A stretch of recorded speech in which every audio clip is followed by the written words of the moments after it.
স্বস্তিকা মুখার্জি অসুস্থ, ভর্তি হাসপাতালে। সাধারণ জীবনের মাঝেই হঠাৎ বিপত্তি। সময়টা যেন হঠাৎ থমকে গেল টলিপাড়ায়। সবাইকে চমকে দিয়ে অভিনেত্রী স্বস্তিকা মুখার্জি অসুস্থ হয়ে পড়েছেন। বর্তমানে তিনি হাসপাতালে ভর্তি। এই খবর ছড়িয়ে পড়তেই উদ্বেগ ছড়িয়েছে অনুরাগীদের মধ্যে। কদিন আগেই তিনি বোন অজপাকে সঙ্গে নিয়ে রিকশায় চড়ে ঘুরছিলেন, হাসছিলেন, গল্প করছিলেন রিকশাওয়ালার সঙ্গে।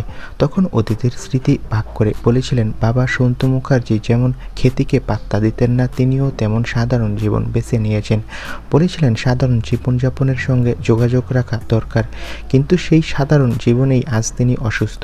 যাকে রাস্তার মানুষ চিনে ফেলে, হাসি মুখে সেলফি তোলে, সেই স্বস্তিকাকেই এখন চিনে ফেলা যাচ্ছে হাসপাতালের কেবিনে নিঃশব্দ ক্লান্ত মুখে।